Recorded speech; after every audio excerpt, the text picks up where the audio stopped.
Assalamualaikum warahmatullahi wabarakatuh.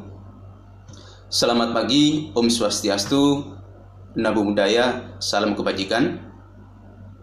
Dimanapun kawan-kawan mahasiswaku berada, mudah-mudahan bagi yang muslim di 10 hari kedua bulan Ramadan ini kita semua diberikan ampunan.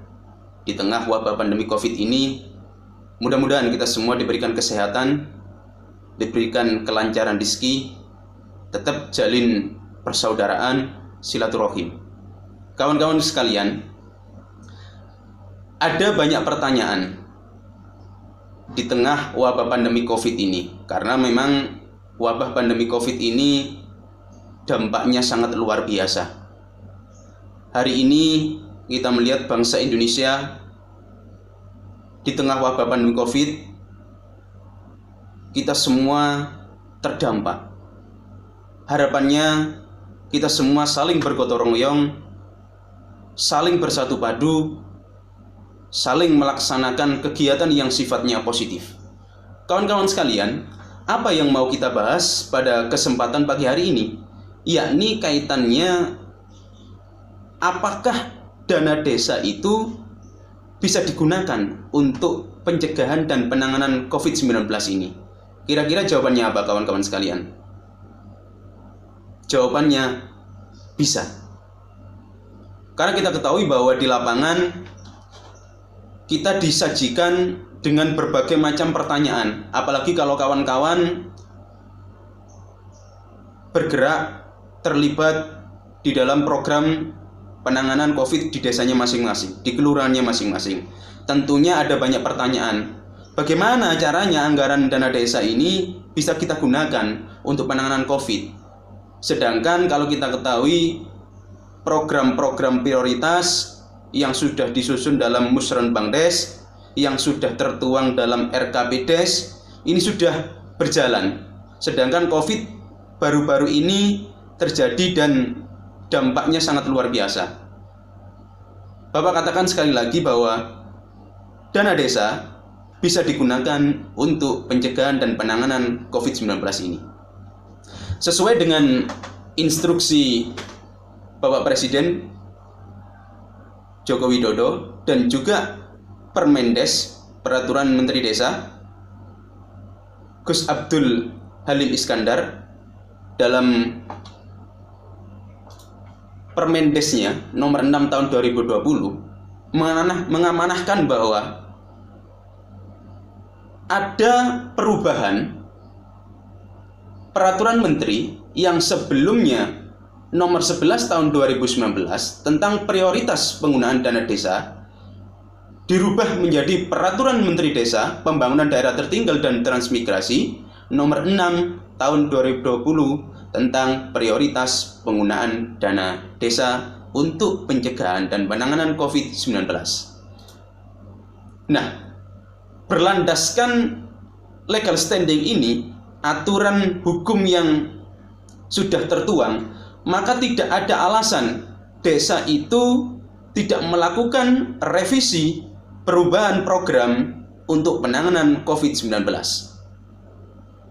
Hari ini sesuai dengan Permendes itu mengamanahkan bahwa dana desa diprioritaskan terhadap dua hal. Karena memang COVID ini berdampak pada sendi ekonomi dan kesehatan masyarakat. Nah, Permendes ini menginstruksikan dana desa digunakan untuk dua hal. Yang pertama adalah tentang padat karya tunai desa atau PKTD. Yang kedua adalah untuk pencegahan dan penanganan COVID-19. Kenapa kok dua hal ini? Yang pertama PKTD. Kita ketahui bahwa kawan-kawan sekalian, bahwa hari ini ada banyak sektor yang terdampak terhadap atau yang diakibatkan oleh COVID-19 ini. Salah satu contohnya, banyak masyarakat hari ini yang bekerja di sektor informal yang mengalami PHK atau pemutusan hubungan kerja. Yang kedua, ada banyak sektor yang merumahkan pegawainya atau karyawannya. Ada banyak sektor masyarakat yang tergolong miskin hari ini yang terdampak luar biasa. Akibatnya kesulitan untuk makan, untuk kebutuhan sehari-hari. Nah, oleh karena itu dana desa ini bisa digunakan untuk PKTD ini atau padat karya tunai desa. Seperti apa teknisnya?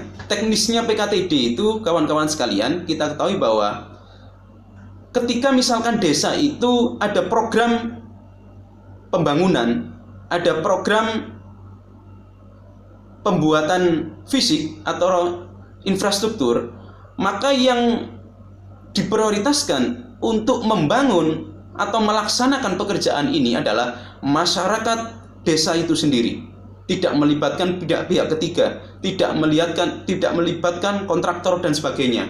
Oleh karena itu, dengan harapan ketika masyarakat dilibatkan dalam PKTD ini, mudah-mudahan taraf ekonominya, sendi-sendi ekonominya bisa normal, bisa kembali normal dan bisa beraktivitas, bisa menafkahi keluarganya.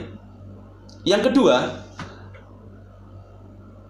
dana desa bisa digunakan untuk pencegahan dan penanganan COVID-19.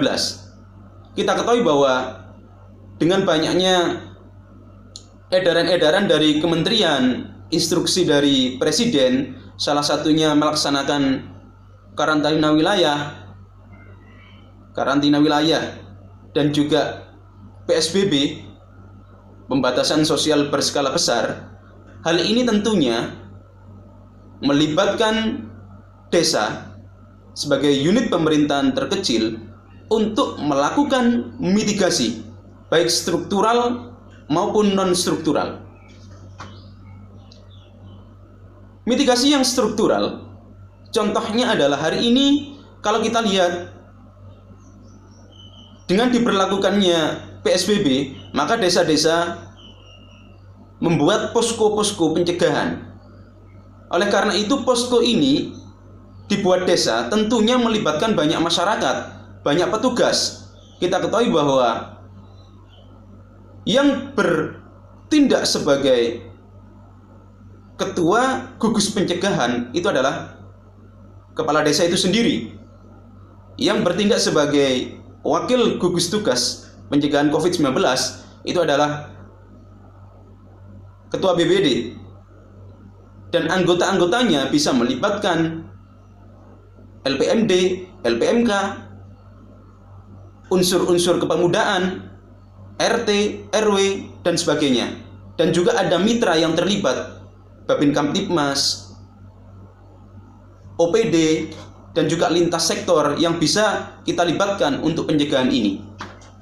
Oleh karena itu, poin yang kedua, pencegahan dan penanganan COVID-19 ini tentunya membutuhkan biaya, membutuhkan dana. Oleh karena itu serapan dananya dari mana? Bisa dikeluarkan dari dana desa. Misalkan untuk penyemprotan desinfektan, pengadaan masker, pengadaan hand sanitizer, dan sebagainya. Kawan-kawan sekalian, selain itu, hari ini yang menjadi permasalahan dan problematika yang ada di desa atau di lingkungan kita masing-masing itu adalah kaitannya dengan bantuan langsung tunai. Nah, ini juga menjadi polemik di tengah wabah pandemi COVID-19 ini. Makanya dikatakan bahwa dalam kajian kebencanaan itu, bencana itu ada yang sifatnya bencana utama, primary, atau bencana lanjutan, collateral hazard atau secondary hazard. Nah, BLT ini bisa jadi dua mata pisau. Jika kita gunakan untuk hal yang positif, dampaknya sangat luar biasa. Tapi jika kita berpikirnya atau bertindak secara negatif juga dampaknya sangat luar biasa. Hari ini menjadi permasalahan adalah di masyarakat ketika BLT ini ada beberapa permasalahan, yakni ketika data yang direkap atau direcord yang masuk ke desa, siapa saja yang berhak untuk mendapatkan bantuan langsung tunai ini yang menjadi permasalahan. Kadang ada tetangganya yang dapat, satunya tidak dapat. Nah, ini menjadi permasalahan juga. Oleh karena itu, desa, pemerintahan desa, RT, RW harus benar-benar secara bijak mendata bahwa siapa saja yang berhak untuk mendapatkan bantuan langsung tunai ini. Sudah jelas di dalam Peraturan Menteri Desa nomor 6 tahun 2020 ini sudah diatur siapa saja yang berhak untuk mendapatkan bantuan langsung tunai ini. Kita ketahui bahwa untuk sampai pada taraf mendapatkan bantuan langsung tunai ini, desa sebenarnya sudah bekerja keras, sudah melaksanakan prosedur, yakni sudah melaksanakan musdesus, musyawarah desa khusus, untuk mendata siapa-siapa saja yang sebenarnya berhak untuk mendapatkan BLT ini. Kalau kita ketahui bahwa di dalam Permendes ini sudah diatur siapa saja sih yang berhak untuk mendapatkan BLT ini, yakni salah satunya adalah masyarakat miskin. Kita ketahui bahwa masyarakat miskin itu bagian dari kelompok masyarakat yang terdampak akibat COVID ini sangat luar biasa. Beliau-beliau ini berjuang untuk bertahan hidup di tengah wabah COVID yang semakin merajalela ini. Yang kedua adalah golongan masyarakat yang terdampak karena COVID ini, perusahaannya kolaps sehingga dirumahkan. Nah, ini yang harus kita advokasi, bahwa beliau-beliau ini yang harus kita prioritaskan untuk mendapatkan bantuan langsung tunai. Yang ketiga adalah masyarakat yang rentan atau bahkan mengalami kesehatan atau penyakit menaun. Nah, kelompok-kelompok ini yang harus kita prioritaskan untuk mendapatkan bantuan langsung tunai. Sehingga kawan-kawan harus sadar, harus melakukan advokasi, melakukan pendampingan. Tetangga-tetangga kita siapa saja yang berhak untuk mendapatkan BLT ini. Jangan sampai kita salah data. Kenapa? Jika kita salah data, ini yang Bapak katakan menjadi collateral hazard atau secondary hajat atau bencana lanjutan, sehingga bisa jadi kematian itu tidak hanya disebabkan oleh wabah pandemi COVID, tapi karena adanya salah data mengakibatkan kelaparan, mengakibatkan penyakitnya semakin